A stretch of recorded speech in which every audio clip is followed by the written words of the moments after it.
여러분에게 은혜 베푸시길 간절히 바랍니다.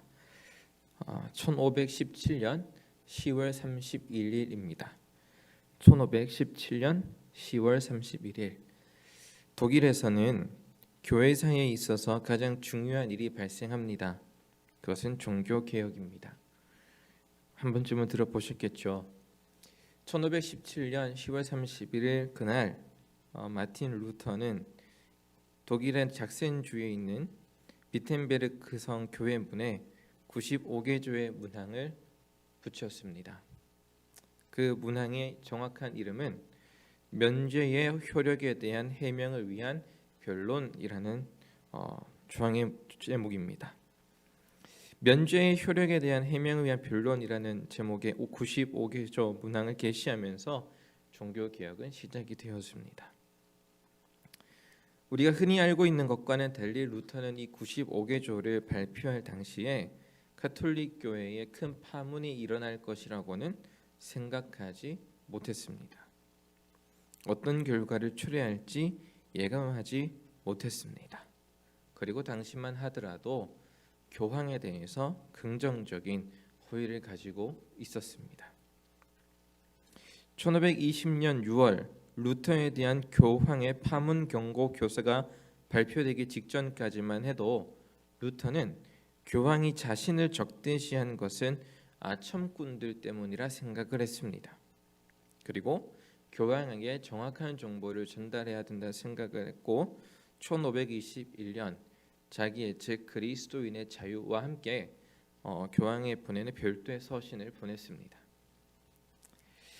종교개혁이 일어날 당시에 이 독일부터 유럽 전체는 종교계로부터 나라 곳곳에 이르기까지 부패가 만연해 있었습니다. 교황은 자기에게 주어진 권한으로 끊임없이 세속적 권한을 넘보았습니다. 황제처럼 되려고 했던 것입니다. 그리고 사람들의 성적인 타락이 무척 심했습니다. 지도자의 타락뿐만 아닙니다, 여러분. 신자들도 타락했습니다. 정확한 믿음을 갖지 못했습니다.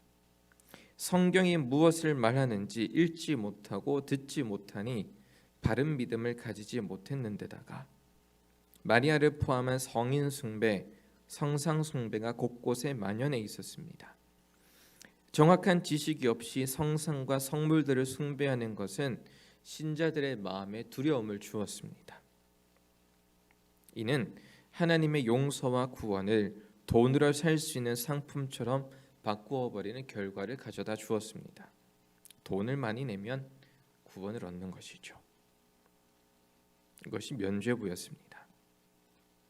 또한 우리가 한 번쯤은 많이 들어봤을 마녀 화형 그리고 종교 재판처럼 교회의 직분을 권력으로 삼고 약한 자들에게 누명을 씌워 죽음에 이르게 하는 악법이 있었습니다.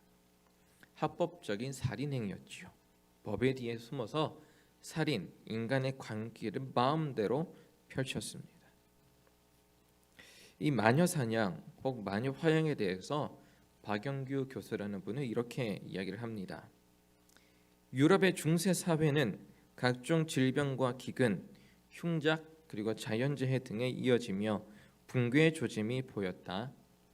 이런 문제가 생길 때마다 교회는 그 원인을 종교적으로 규명하여 새로운 피해자들을 찾아 나섰는데 이때 손쉽게 표적이 된 것은 가난한 사람이나 정신질환을 앓고 있는 사람들이었다. 그리고 마녀 사냥의 피해자 중 80%가 여성이었는데 이는 마녀 사냥이 사회적 약자들에 대한 폭력이었다는 사실을 분명히 드러내준다. 여러분 여기까지 있었을 때 우리나라 사회랑 그다지 다르지 않은 것 같은 느낌을 많이 가질 수 있습니다. 중세기 수많은 마녀는 교회의 권력 유지를 위해 희생된 사람들이었다.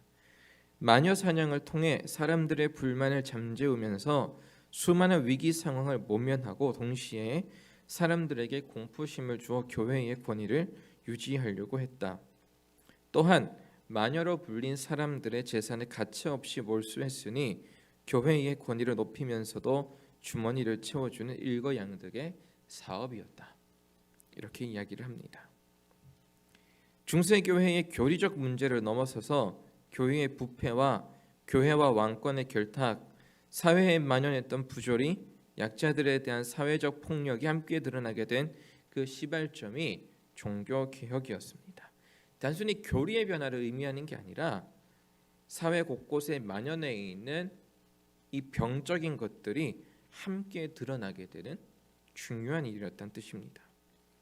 그래서 그 도화선이 되었던 95개조 이 조항을 가리켜서 하늘이 무너지고 땅에 대화재를 일으킨 것 같은 루터의 95개조 문항이라 부르기도 합니다. 그런데 여러분, 이 95개조 이 종교개혁의 시발점이 된 이것이 효력을 발생하게 된 것은 루터의 영향력이라든지 당시의 사회적 현상도 있었겠지만 가장 중요한 것은 글을 읽는 능력입니다. 글을 읽는 능력입니다. 루터가 독일어로 출판한 각종 서적들과 번역된 성경의 글을 읽으며 사람들은 자기들이 처한 현재를 바르게 인식하는 능력이 생겼습니다. 그러니까 누가 해주는 이야기, 소문 이런 걸 듣고 그걸 진실로 판단하는, 그렇게 진실로 판단하지 않고 내가 눈으로 직접 보고 듣고 판단하고 사실 검증을 하고 이게 정말 맞는 소문인가, 정말 맞는 이야기인가 스스로 판단할 수 있는 기준이 생겼다는 겁니다. 저 사람이 저랬대. 이게 맞지 않는가? 그냥 소문에 휩쓸리는 게 아니라 자기의 기준이 생기기 시작했다라는 말입니다. 자기들이 믿던 것들 중 대다수가 권력자들이 자기의 유익을 위해 꾸며낸 이야기들이 많았음을 알게 되었습니다. 여러분, 읽기 능력이라는 것, 문해력이라는 것은 단순히 글자를 읽는 것을 넘어섭니다. 그러니까 가나 다라 마바사. 요즘 제 아이가 말을 하기 시작했습니다. 밥을 먹으면 아빠를 불러요. 아빠, 이리 와, 여기 앉아. 여기까지 말을 합니다. 그런데 이렇게 말하고 한다고 해서 이 아이가 문해력을 가지고 있다, 이게 독서를 한다, 이 정도의 수준으로 이야기하지 않습니다. 문해력, 읽기 능력이라고 하는 것은 단순히 가나다라 글자에 적힌 것을 아는 것을 말하지는 않습니다. 여러분, 글자와 글자가 이어질 문장, 그리고 문장과 문장이 만나 단락, 그리고 단락이 어우러져 글을 만들죠. 이 글에는 정보를 넘어 마음이 담겨 있고 때로는 나의 이야기뿐만 아니라 너의 이야기뿐만이 아니라 역사와 세상에 담겨져 있는 여러 가지 삶들이 글 안에는 담겨져 있습니다. 그래서 이 글을 읽는 사람은 사람과 사람이 정보를 전달하며 소통할 뿐만 아니라 삶을 사는 것, 사는 걸 사는 것답게 만들어주는 놀라운 능력이 있습니다. 따라서 읽는 것은 사람이 자기 삶을 영위하는데 가장 필수적인 요소입니다. 우리나라 훈민정음 생각하면 어렵지 않게 이해할 수 있을 것입니다. 그런데 안타깝게도 오늘날 우리 사회는 이 읽는 것에 문제가 아주 많다고 합니다. EBS에서 최근 방영된 당신의 문해력이라는 프로그램에 따르면 학생들이 수업에 필요한 기본적인 단어를 모르기 때문에 문장을 읽을 수가 없고, 문장을 읽을 수 없으니 글을 읽을 수가 없고, 글을 읽을 수가 없으니 당연히 선생님들이 수업을 진행하는데 매우 어려움이 있다고 합니다. 영어 수업이든 한글 수업이든 무슨 수업이든 너무나 어려움이 많다고 합니다. 인터뷰한 것을 보니 어떤 학생은 흰색과 검은색이 너무 많아 힘들다고 이야기하는 아이들이 있습니다. 그럴 수밖에 없겠죠. 아이들이 주로 접하는 매체는 컬러풀한 핸드폰이니까요. 그러니 검은색과 흰색이 가득한 이런 종이에 적힌 글들을 보게 되면 지루하죠. 볼 수도 없겠죠. 긴 글을 만나면 답답해진다라는 친구들도 있었습니다. 글을 제대로 읽고 해석하지 못하니 내게 필요한 정보임에도 놓치는 경우가 많이 생깁니다. 언제 모여라, 언제 들어오고 무슨 준비물을 가지고 와라, 분명히 공지를 하지만 글을 읽지 않으니 주변에 소문만 듣습니다. 예를 들어 연필 지우개 자를 가지고 오라고 했는데 그걸 다 사람마다 다르죠. 어떤 친구들은 연필과 지우개를 가지고 왔다고 생각을 하고 어떤 친구들은 연필과 자를 가지고 오라 하지 않았느냐 하고 한다면 듣는 것마다 다르니 정확한 정보를 판단하기가 어렵겠죠. 읽지 못하니. 분명 가정통신문에 있는데도 이거를 읽지 않습니다. 여러분, 정보화 사회라는 단어가 우리에게 익숙해진 것이 언제적인지 기억도 안 납니다. 제가 어렸을 때부터 정보화 사회, 지구촌 사회 너무 많이 들었습니다. 예전에는 정보를 많이 가지고 있는 사람이 강자라고 표현했습니다. 그런데 지금은 그렇지 않습니다. 개인이 가지고 있을 수 있는 정보의 범위가 너무 커졌습니다. 그렇기 때문에 이제는 정보를 가지고 있는 이곳으로 어떤 집합체로 얼마나 적절하고 빠르게 접근하여 그것을 사용하느냐가 관건이 되었습니다. 이제 나 개인이 정보를 가지고 있느냐 안 가지고 있느냐의 문제는 벌써 지나간 한참 된 이야기입니다. 여러분, 정보에 접근하고 사용하는 능력은 여러분 10대들을 따라갈 수가 없습니다. 수년 전입니다. 전에 사역했던 교회에서 유년부 전도사로 사역할 당시였습니다. 저의 모토는 아이들과 재밌게 놀자였습니다. 그래서 예배 드리기 전후 정말로 입고 간 셔츠가 다 젖을 만큼 아이들과 뛰어놀았습니다. 예배 전후로. 그러다 보면 양복 바지가 터지는 것은 일도 아니었습니다. 그런데 어느 날이었습니다.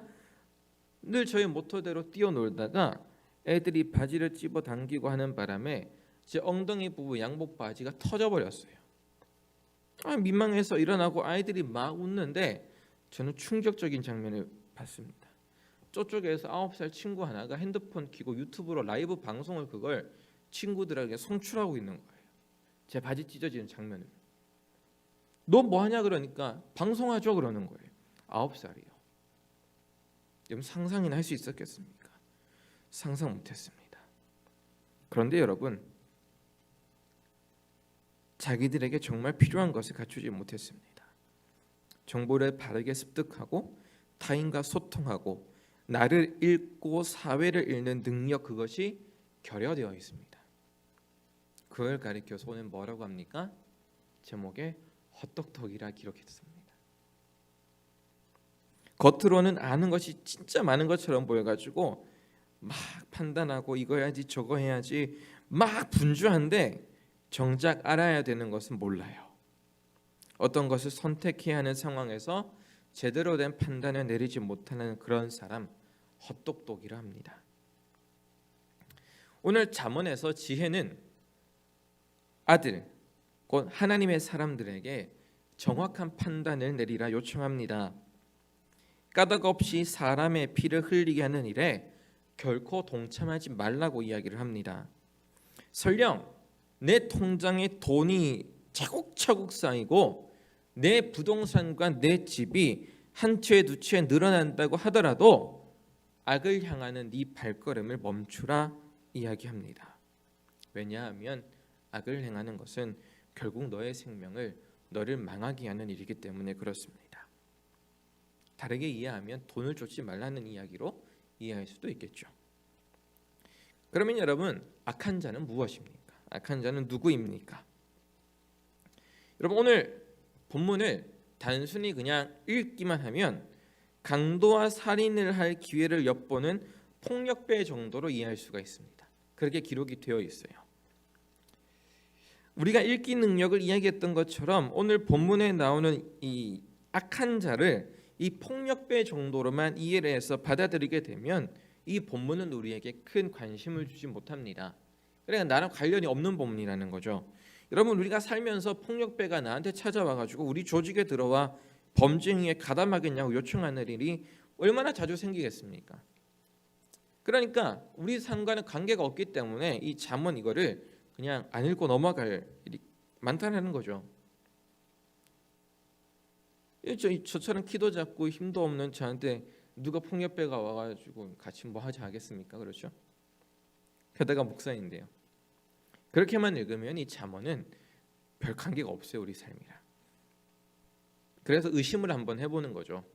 하나님의 말씀 한 절 한 절이 다 나랑 연관이 되어 있다고 하는데 이 잠언, 이 폭력배의 이야기를 하고 있는 이 잠언을 내가 어떻게 읽을 것인가 한번 고민을 한번 해보는 거예요. 그래서 의미를 조금 더 확장시켜서 읽어보는 거예요. 이런 종교개혁 당시에 이야기를 했던 것처럼 사회적 약자를 짓밟아 그들의 권리와 소유를 함부로 침해하는 못된 행동들, 가령 아까 학생들 이야기를 했으니까 학교에서 만연하게 일어나는 왕따와 같은 일들, 그리고 힘이 있다면 그 악함마저도 시시하며 무마시켜버리는 이 못된 사람들의 권력들, 뭐 이런 것들이 본문이 이야기하는 악한 자 혹은 악한 행위들이 아닐까 싶습니다. 그런데 이런 것들은 너무 또 특정 상황의 이 악한 자라는 의미를 확대시킨 또 우려가 있죠. 여전히 비좁은 의미라는 거죠. 그래서 한편 더 우리가 나아가 이해할 수가 있겠습니다.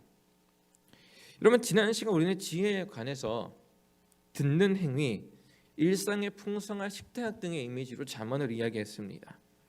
이 두 가지를 요약하자면 하나님의 말씀을 듣고 경청함으로 우리에게 베풀어지는 은혜로운 식탁, 그리고 일상생활을 파괴하는 수많은 일들이라고 이야기할 수가 있겠습니다. 다시 말해서 하나님의 삶을 살아가야 될 성도의 삶을, 일상을 파괴하는 다른 못된 것들, 이렇게 확대해서 이야기할 수가 있겠습니다.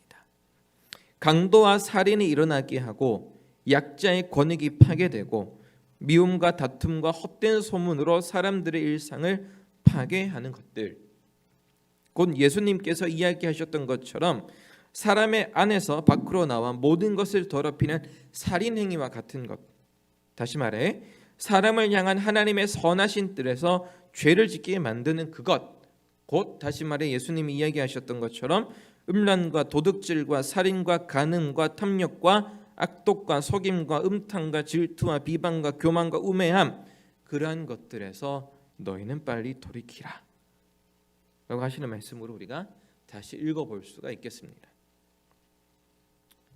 왜냐하면 이것들은 예수님께서 말씀하신 것처럼 죄 없는 자를, 그리고 나 스스로를 까닭 없이 죽이는 것이기 때문에 그렇습니다. 그래서 여러분, 우리는 어떻게 해야 되는가? 우리는 우리를 부르시는 하나님의 음성을 사모해야 됩니다. 그럼 오늘 본문은 1절에서 9절까지로 10절에서 19절까지로 한정됐지만 이 본문을 확장하여 읽으면 잠언 1장 20절에 보게 되면 이렇게 기록이 되어 있습니다. 지혜가 길거리에서 광장에서 소리를 높여 책망하며 부릅니다. 돌이키라고요. 지혜는 누구입니까? 지혜는 하나님입니다.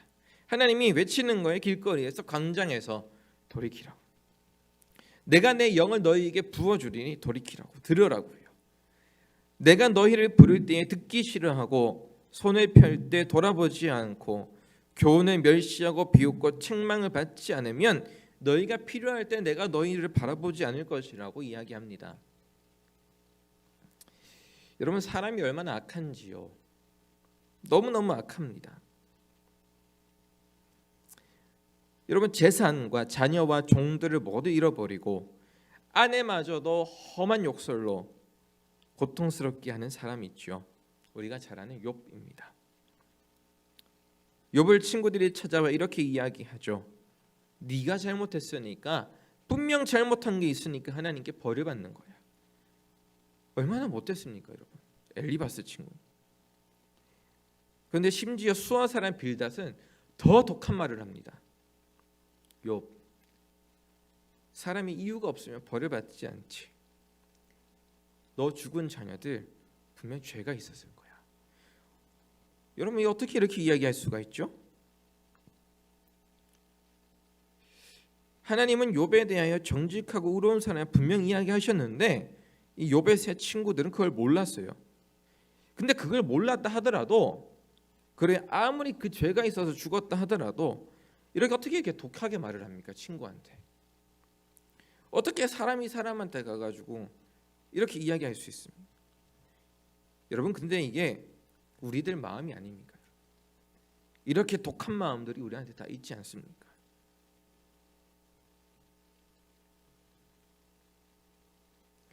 갖은 좋은 말로 올바른 말로 팩트를 날리며 욥에게 이야기합니다만 여러분 욥의 친구들은 헛똑똑이입니다. 하나님이 욥의 친구들을 올바르게 인정하지 않으셨습니다. 네가 죄가 있어서 벌 받는 거야. 분명히 네 자녀가 죄가 있어서 죽은 거야 하면서 하나님의 이야기를 올바른 이야기를 싹 쏟아내지만 하나님과 관계된 말들은 하나도 없었습니다. 다 자기 잘난치였습니다. 다 자기 고집이었습니다. 그들은 욥의 세 친구들은 듣지 않는 사람들이었습니다. 지혜가 있는 것 같았지만 단지 지식만 가지고 있는 사람들이었습니다. 욥을 향한 하나님의 마음도 몰랐고 자기 친구 욥의 마음도 몰랐습니다. 아니 그거면 괜찮은데 기본적으로 사람이 가지고 있어야 될 공감이라든지 안타까움이라든지 이런 게 있어야 되는데 이런 것도 없습니다. 기본적으로 사람이 덜 된 사람들이 욥의 친구들입니다.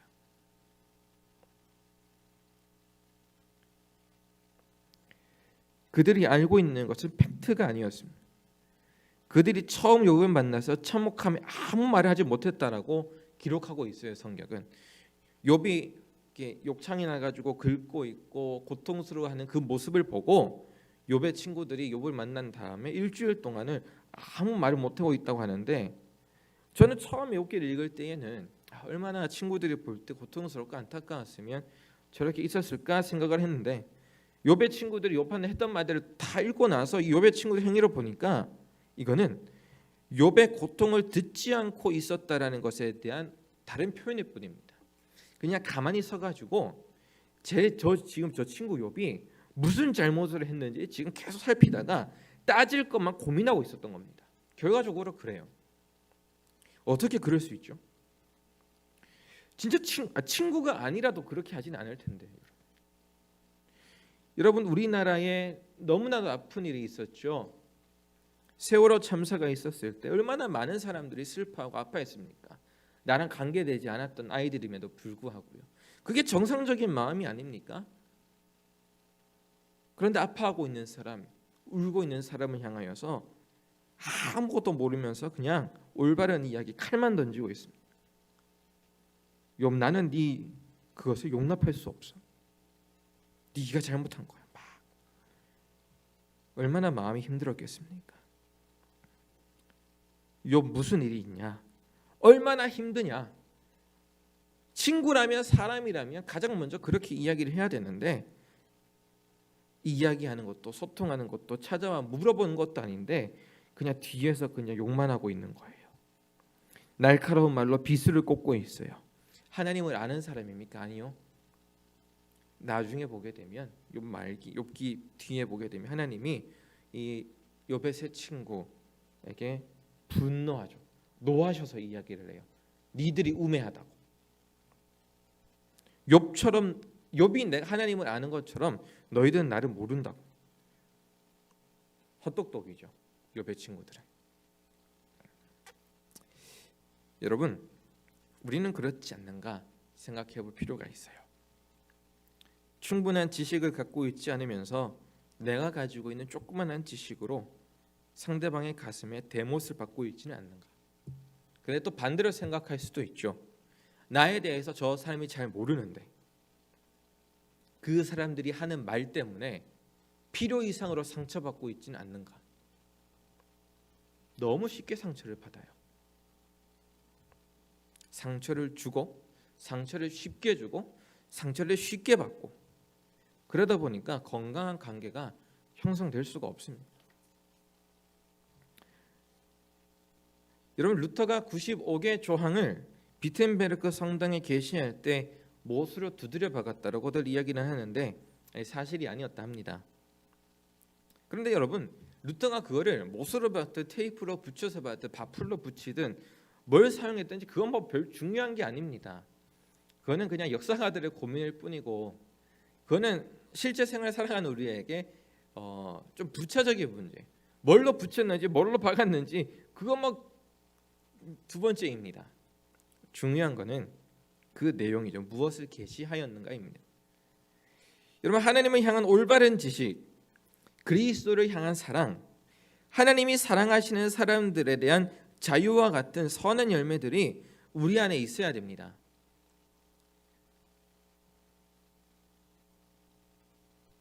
여러분, 어떤 사람이 페이스북에 들어왔어요. 페이스북 한다고 합시다. 제가 만약에 저는 페이스북을 거의 몇 년째 눈팅만 하고 있긴 하지만 거기다가 제가 무슨 학교를 나왔는지, 어디에 살았는지, 어느 교회에서 일을 했는지, 제 아내의 이름은 뭐고 제 딸의 이름은 뭐고 쭉 기록을 해놨어요. 어느 날 모르는 사람한테서 메시지가 왔습니다. 당신은 어느 교회에서 사역을 했고, 당신의 딸의 이름은 뭐고, 아내 이름은 뭐고, 당신의 나이는 몇 살이고 쭉 이야기를 합니다. 근데 그 사람이 저를 아는 걸까요? 아니겠죠. 반대로 다른 사람들이 여러분에게 그런 메시지를 보낸다면 여러분들 어떻게 했습니까? 여러분들 안다고 생각하시겠습니까? 차단하시겠습니까? 무서운 사람이라고 분명히 차단할 겁니다. 우리가 하나님을 알아야 되는 것도 그렇습니다. 정말로 본질적인 것, 하나님과의 관계가 우리 안에 풍성해야 됩니다. 하나님과의 관계가 풍성하면 팩트들에 대한 이 단서들과 지식은 조금 부족하다 하더라도, 예를 들어서 신학적인 지식과 성경을 판단할 수 있는 논리적인 기준들이 좀 부족하다 하더라도 헛똑똑이가 아닌 진짜가 되는 거죠. 그러나 성경과 교회의 질서와 예배에 대해서 역사적으로 막 주장할 수 있어도 하나님과 또 하나님이 사랑하는 사람들에 대해서 사랑과 자유가 없다라면 헛똑똑이가 됩니다. 여러분, 오늘 성경은 하나님을 알라 말합니다. 지혜가 광장에서 부를 때에 반응해서 나가라 이야기를 합니다. 어떻게 해야 되겠습니까? 제가 할 수 있는 마지막 말은 그것입니다. 하나님께서 은혜를 더하시고 저를 포함한 여러분 한 분 한 분을 은혜 가운데 만나셔서 정말로 하나님을 아는 지식이 쌓이고, 지식이 쌓이며 하나님을 향한 지혜가 쌓이고, 그 지식과 지혜가 우리 상일교회 공동체를 포함해서 이 상일교회가 속한 사회와 또 여러 사람들에게 참으로 유익한 교회가 되기를 간절히 바랄 따름입니다. 여러분, 하나님을 깊이 만날 수 있는 교회가 될 수 있길 간절히 원합니다. 잠시 기도하겠습니다. 잠시 기도할 때 여러분, 우리의 기도 제목은 하나입니다. 하나님이 나를 부르시는 것을, 그 음성을 듣게 해주십시오. 그래서 반응하게 해주십시오. 하나님을 바르게 하는 지식을 주십시오. 주님, 오늘도 내가 주님을 만나기 원합니다. 이것만 가지고 우리 잠시 기도하는 시간 갖겠습니다. 반주 부탁드립니다. 기도합니다. 하나님,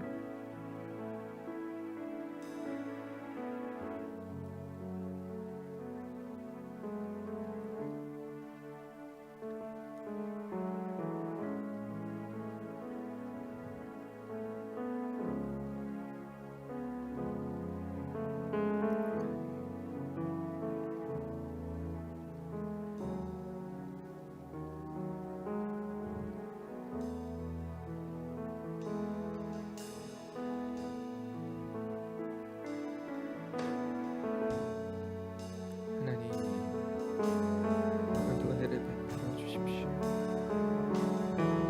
하나님을 향한 사랑과 예수의 사랑을 주어 주십시오. 지혜이신 하나님, 오늘도 우리가 나아갈 바를 가르쳐 주십시오.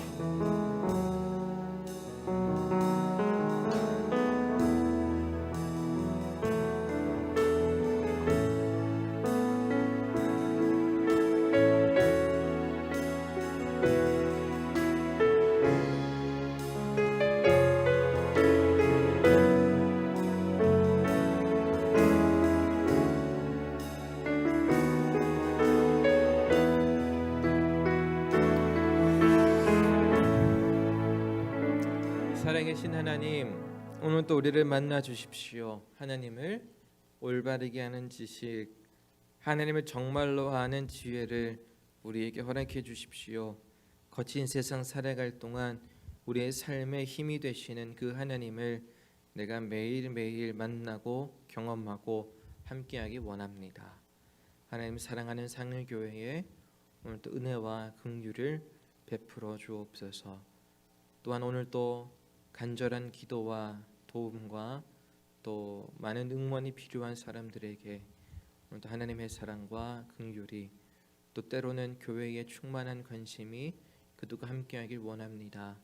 연약한 것 채워주시고 부족한 것 일으켜 세워주시며 오늘 또 함께 하나님의 나라를 만들어갈 수 있도록 이 교회에 주의 긍휼과 지혜를 베풀어 주옵소서. 주님이 우리와 함께 하심을 믿고 감사드리며 예수님의 이름으로 기도드립니다. 아멘. 이 시간 찬송가 336장입니다.